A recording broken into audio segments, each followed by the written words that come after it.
사랑하는 성도 여러분, 여러분은 무엇을 기다립니까? 우리의 인생은 기다림의 연속입니다. 태어나는 것도 기다림이요, 자라는 것도 기다림이요, 또 성장하는 것도 기다림이고, 또 복된 날을 기다리죠. 여러분은 지금 무엇을 기다리고 계십니까? 여러분은 어떤 날을 기다리고 계십니까? 여러분의 기다림의 간절함은 과연 무엇입니까? 우리는 주로 기도의 응답을 기다립니다. 또 좋은 열매를 맺기를 기다립니다. 그리고 또 우리의 믿음이 더 성장해 가기를 기다리기도 합니다. 어쨌든 인생은 기쁘고 복되고 좋은 날을 기다리는 것은 틀림없습니다. 누가 힘들고 고통스럽고 아픔의 날을 기다릴까요? 그런 사람은 한 사람도 없을 것입니다. 오늘 우리의 기다림과 하나님이 말씀하시는 기다림은 얼마나 차이가 나는지, 그리고 하나님이 우리에게 어떻게 말씀하시는지, 오늘 이 기다림 속에서 주님을 만나는 복된 예배가 되시기를 주님의 이름으로 축복합니다. 오늘 말씀을 좀 잘 보셨습니까? 이런 말씀은 좀 쉽게 우리가 흘려버리기 쉽습니다. 그래서 무슨 의미인지도 모르고 그냥 쉽게 읽고 그냥 끝납니다. 그런데 정말 말씀을 좀 관심을 가지고 제대로 읽으셨다면 의아한 생각이 좀 드셔야 됩니다. 3장 16절을 우리 다시 한번 같이 읽어보겠습니다. 의미를 생각하시고, 내가 들었으므로 내 창자가 흔들렸고 그 목소리로 말미암아 내 입술이 떨렸도다. 무리가 우리를 치러 올라오는 환난 날을 내가 기다림으로 썩이는 것이 내 뼈에 들어왔으며 내 몸은 내 처소에서 떨리는도다. 아멘. 정말 아멘 할 수 있을까요? 어떤 날을 기다린다고요? 무리가 우리를 치러 오는 환난 날을 기다린답니다. 이런 날을 피해가야 되지 기다리면 됩니까? 이런 날은 아무도 오기를 좋아하지 않습니다. 환난의 날이라니요. 이 날이 역사적으로 어느 날입니까? 갈대아 사람, 하나님이 말씀하신 대로 바벨론 제국이 쳐들어와서 이 유다 땅을 점령하고 예루살렘을 무너뜨리고 많은 젊은이와 인재들을 포로로 끌고 가는 그날입니다. 그리고 남아있는 자들은 책벌과 능욕을 당하고 완전히 힘없고 겨우겨우 죽기를 기다리는 그런 사람들만 이 땅에 남겨두는 바로 그와 같은 날입니다. 폐해의 날이요, 전쟁의 날이요, 잿더미의 날입니다. 근데 이런 날을 기다린다고요?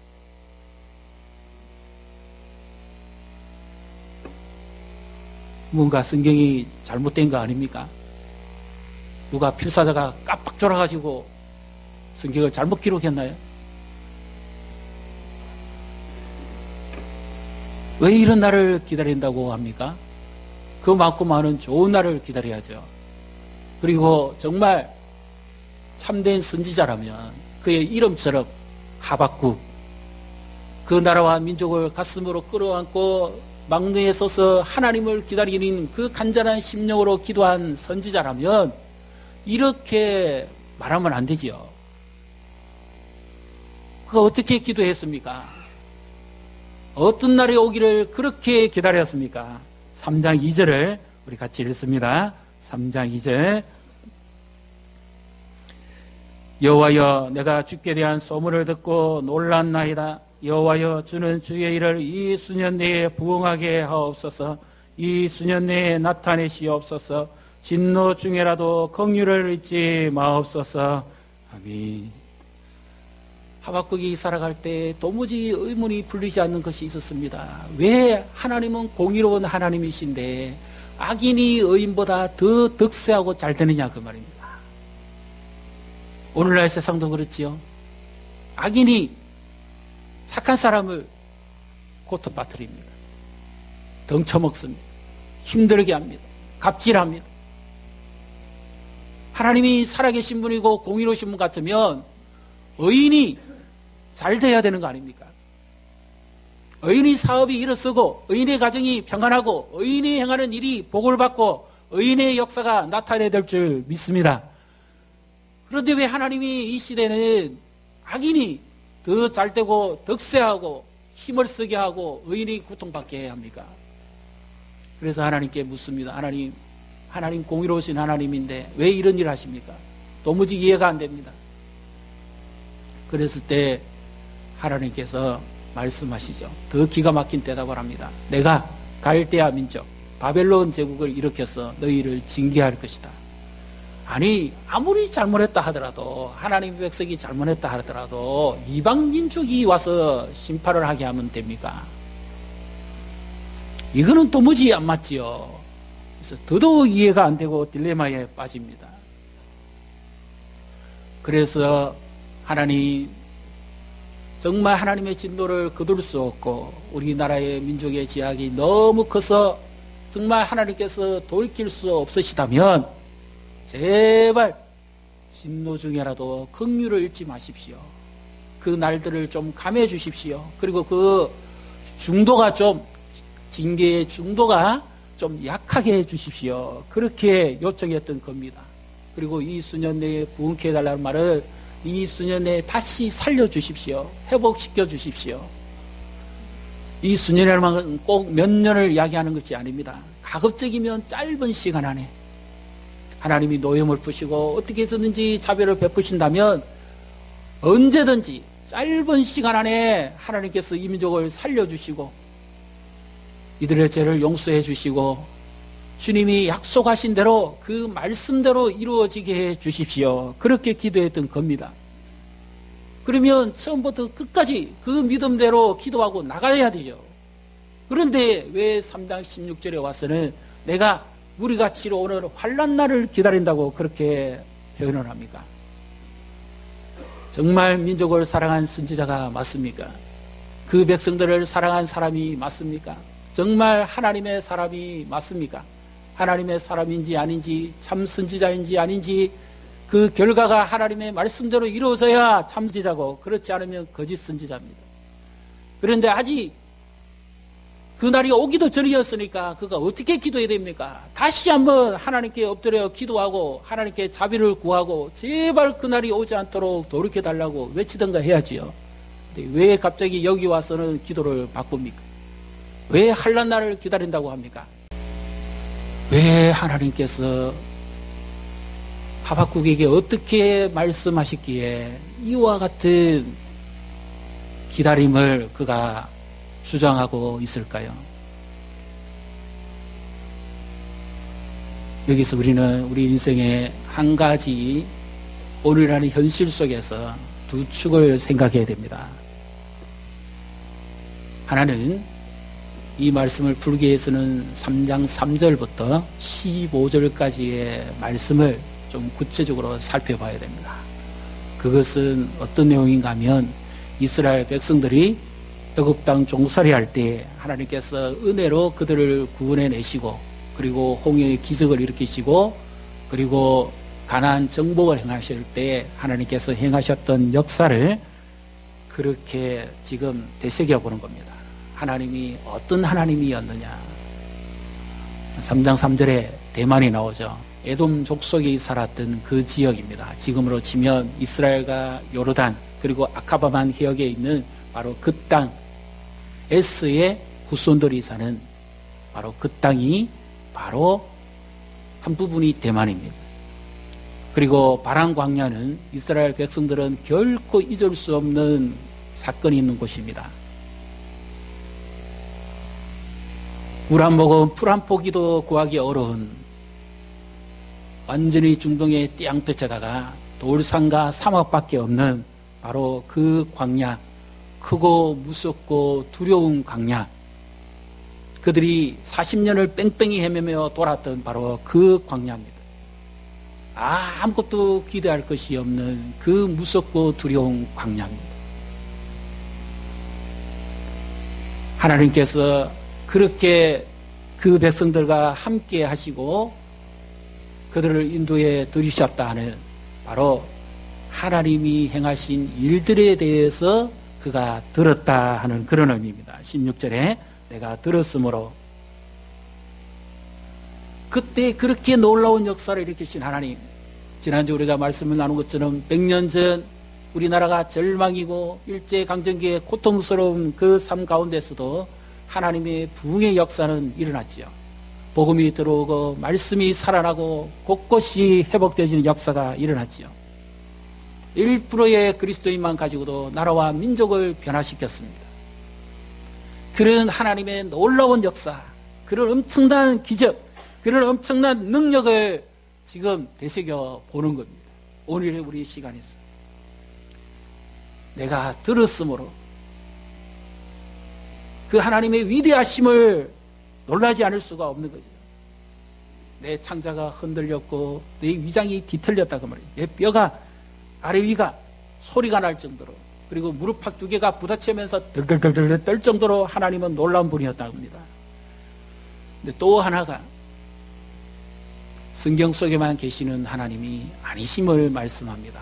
그것은 또 하나의 오늘이라는 현실 속에서 우리가 해결해야 될 한 축입니다. 그것은 무엇이냐?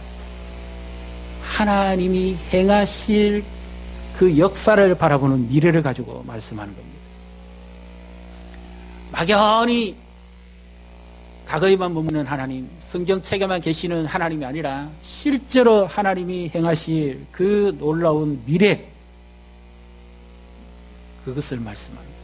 그래서 바벨론이 쳐들어오는 날, 책벌과 능력과 환란이 있는 날을 하나님의 관점에서 봅니다.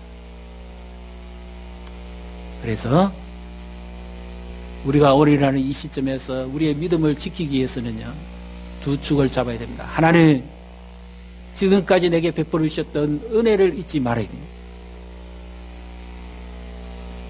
내 영혼아 여호와를 송축하며 내 속에 있는 것들아 여호와를 송축하라. 하나님께서 내게 베푸신 은택을 잊지 말지어다. 믿습니까? 과거에 하나님께서 내게 어떻게 행해 오셨는가, 우리 집안을 어떻게 인도해 오셨는가, 나를 어떠한 삶으로 이끌어 오셨는가, 어떤 은혜를 베풀어 오셨는가, 그것을 잊지 않는 것이 오늘이라는 시점을 해결하는 하나의 축이 되고요. 그 다음에 동시에 오늘이라는 내 삶 속에서 하나님이 행하실 것을 믿는 믿음의 눈으로 바라보는 미래입니다. 근데 지금 여기서 의미는 과거보다는 실제적으로 성경의 흐름은 지금 하나님이 현존해 계시는 그것을 지금 말씀하고 있습니다. 그래서 예를 들면 이와 같은 말씀입니다. 마가복음 4장에 예수님의 말씀을 듣고 예수님의 제자들이 배를 노를 저 가지고 갈릴리 바다 건너편으로 갑니다. 그라사 땅으로 가는데 그곳에서 갑자기 예기치 않은 일이 벌어집니다. 예수님은 복음을 전하시고 너무 고나셔가지고 후미에서 깜빡 잠이 드셨습니다. 그런데 어느 시점에 가니까 큰 풍랑이 일어나서 그들을 집어 삼키려고 그럽니다. 그러니까 이들이 전부 일어나서 우리를 살려달라고 자기 힘으로 온갖 발버둥 다 쳐봐도 안 되니까 마지막에 가서 예수님을 깨우면서 예수님에게 막 윽박지릅니다. 주여, 우리를 죽게 하려고 이렇게 합니까?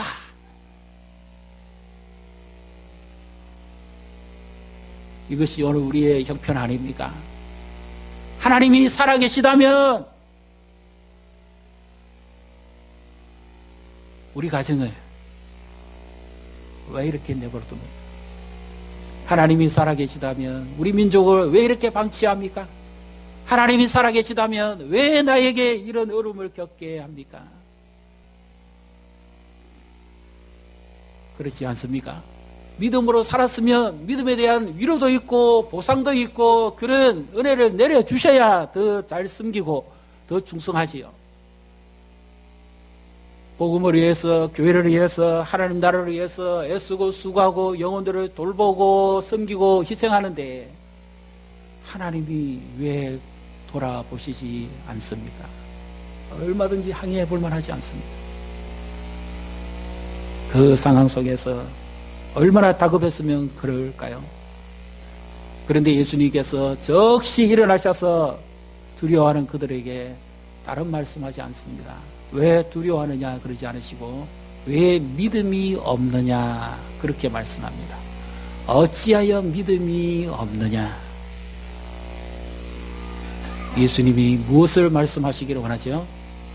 왜 풍랑을 보고 파도를 보고 바다를 보고 바람을 보고 두려워하느냐? 왜 나를 보지 못하느냐? 믿음은 어떠한 환난 가운데서도 주님을 바라보는 것입니다. 믿으십니까? 우리 옆으로 보시고 축복하십시다. 주님만 바라보십시다. 우리의 상황과 현실을 바라보는 것이 믿음이 아닙니다. 그것을 어떻게 내 방법대로 해결해 볼까 묵상하고 되새기는 것이 믿음이 아닙니다. 믿음은 어떠한 상황 속에서도 주를 바라보는 것입니다. 나와 함께 계시는 주님입니다. 비록 풍랑이 있는 바다에 있을지라도 우리 가정의 풍랑, 예기치 않는 돌풍, 인생의 비바람, 온갖 어려움, 역풍이 불어닥친다 할지라도 그 상황을 보지 않고 주님을 계속해서 바라보는 것, 이것이 참된 믿음이라는 사실을 믿으시기를 바랍니다. 그래서 지금 선지자도 혼란이 왔습니다. 도무지 풀리지 않는데 하나님께서 이 하박국에게 찾아오셔서 하시는 말씀, 네가 아무리 그 가장 높은 망대에 올라가서 땅을 쳐다보고 이 민족을 쳐다보고 이 상황을 아무리 쳐다봐도 답 없다. 나를 보라는 겁니다. 어떤 납니까? 하나님이 대만에서부터 폭풍을 일으키고 지금 막 달려오고 계시는 겁니다. 바벨론 군대가 철기 문명을 가지고 이스라엘을 에워싸고 위협하고 넘들고자 할 때에 그것 쳐다보면 절망입니다. 우리를 에워싸고 둘러싸여 있는 현실을 보면 두렵습니다. 내일이 어찌 될지 모릅니다. 두렵습니다. 그래서 하나님이 그쪽을 안 보여줍니다. 그래서 하나님이 시선을 완전히 돌려버립니다. 어디로 돌립니까? 네가 보는 그 땅을 보지 말고 그 민족을 보지 말고 차라리 저쪽을 봐라. 어디를요? 대만에서부터, 에돔 땅에서부터, 홍해바다 건너편에서부터 지금 전 속도로 폭풍 가운데 달려오시는 하나님을 보게 합니다. 그리고 바벨론이 쳐들어와서 징계하는 날은 비록 있지만 마침내 하나님께서 바벨론이 그렇게 승할 것 같은 그 바벨론이 한순간에 멸망하게 하십니다.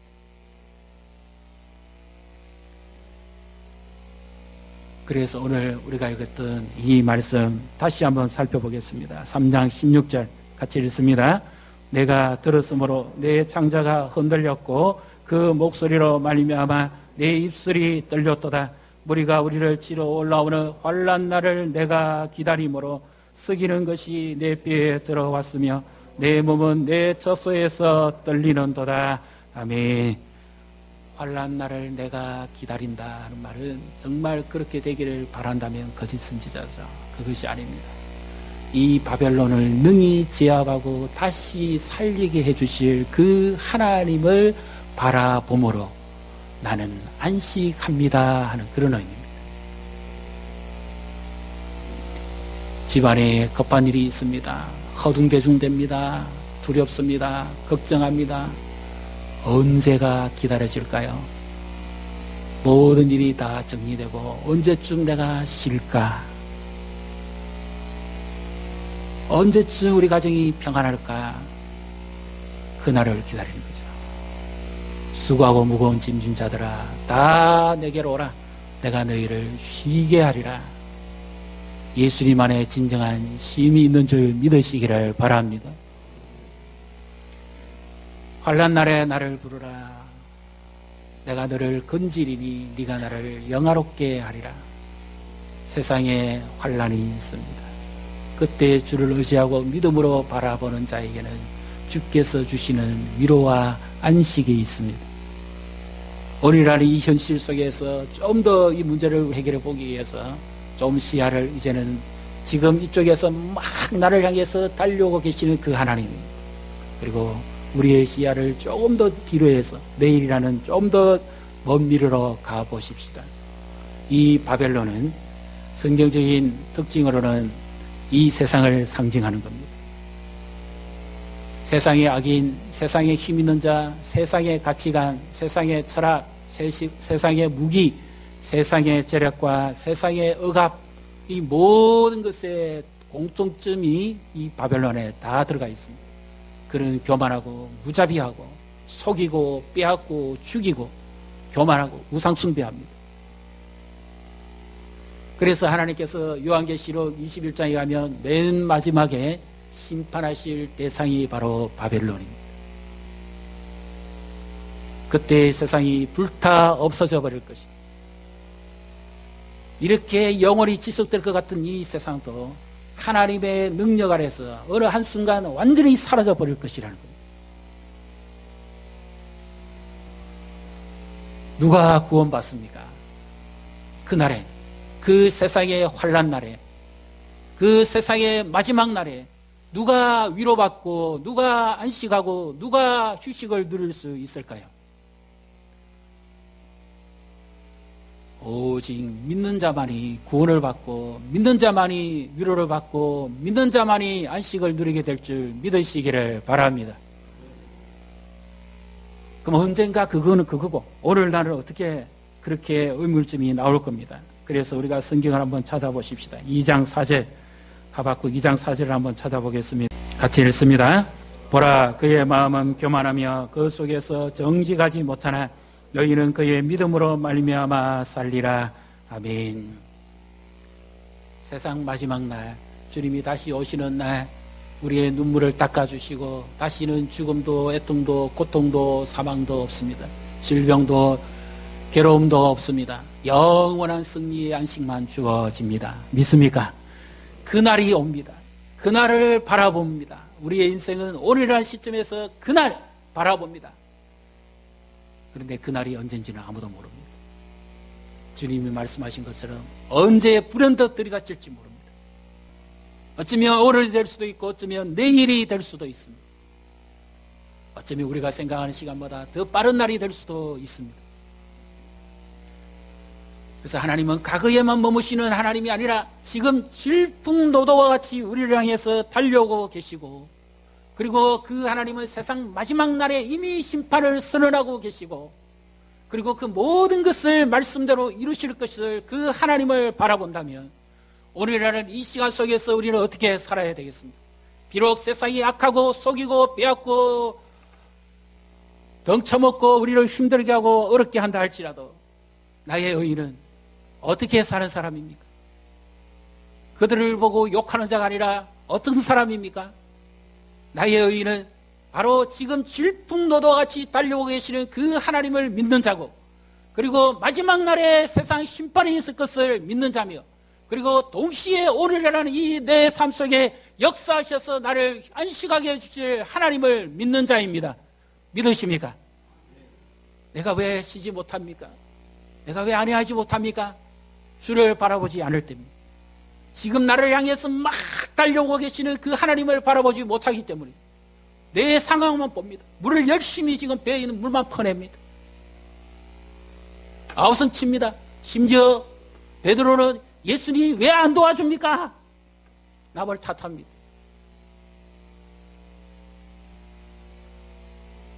그러나 주께서 잠잠히 말씀하시면서 우리의 시야를 바꿉니다. 폭풍 가운데 달려오는 그 주를 보랍니다. 그리고 세상 마지막 날에 이미 선언하고 심판한 그 주를 보라는 겁니다.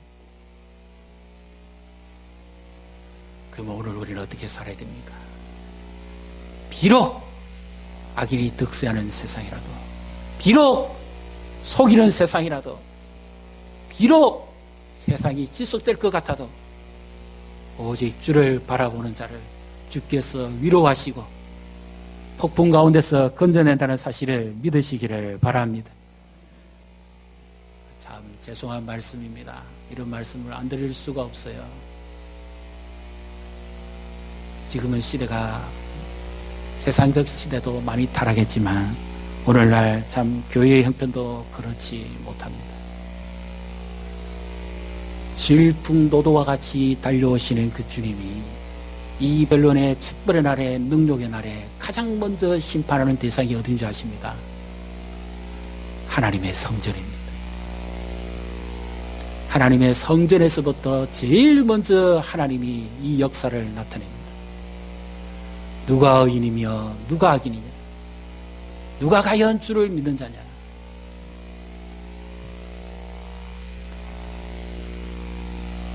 이거는 이스라엘 역사 속에서도 우리가 성경 다니엘 속에서도 볼 수가 있습니다. 느부갓네살이 1차 침공했을 때 제일 먼저 잡아가는 사람들이 주로 의인들입니다. 다니엘부터 시작해서 새 친구들, 믿음을 지키면서도 힘든 가운데서도 굴하지 아니하고 타협하지 아니하고 오직 주만 바라봤던 사람들, 하나님이 그들을 전부 바벨론으로 다 옮겨버립니다. 그 속에서도 주님이 그들과 함께 하시고 그 왕으로부터 총명을, 지혜를 얻게 하고 은혜를 입어서 그 땅을 다스리고 세상 만국을 다스리는 하나님의 역사를 지속적으로 이어갑니다. 그리고 그 땅에 남아있는 자들은 엄청난 고통과 재앙을 당합니다. 오늘이라는 교회를 한번 보십시오. 하나님이 영광을 입고 오시는 날, 질풍노도와 같이 달려오시는 날, 제일 먼저 심판할 대상이 어디겠습니까? 하나님이 제일 먼저 가려내실 대상이 어디겠습니까? 참 부끄럽고 죄송하지만 교회입니다. 세상 사람들이 세상 사람을 욕하는 것이 아니라 세상 사람들이 믿는 사람을 욕합니다. 그리고 교회 안에서도 믿는 누구 정말 하나님을 믿는다면 저럴 수 있느냐?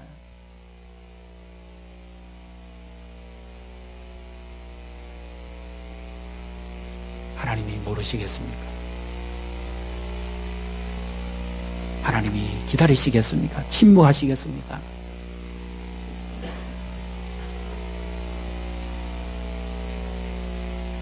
믿음 때문에 고통당하게 하고, 믿음 때문에 힘들게 하고, 믿는 것 때문에 억울하게 하고, 믿는 것 때문에 상처받게 하는데 하나님이 가만히 계시겠습니까?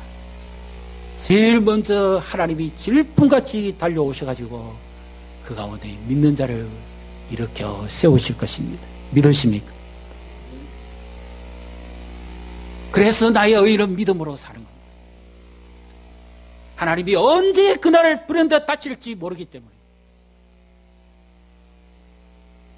그래서 진정한 믿음으로 사는 자를 하나님이 건지시기 위해서, 진정으로 믿음 있는 자를 보기 위해서 하나님이 질풍노도와 같이 달려오는 겁니다. 세상을 심판하는 것은 간단합니다. 진정한 믿음 있는 자를 보겠느냐? 주께서 다시 오는 날 정말 믿음 있는 자를 보겠느냐?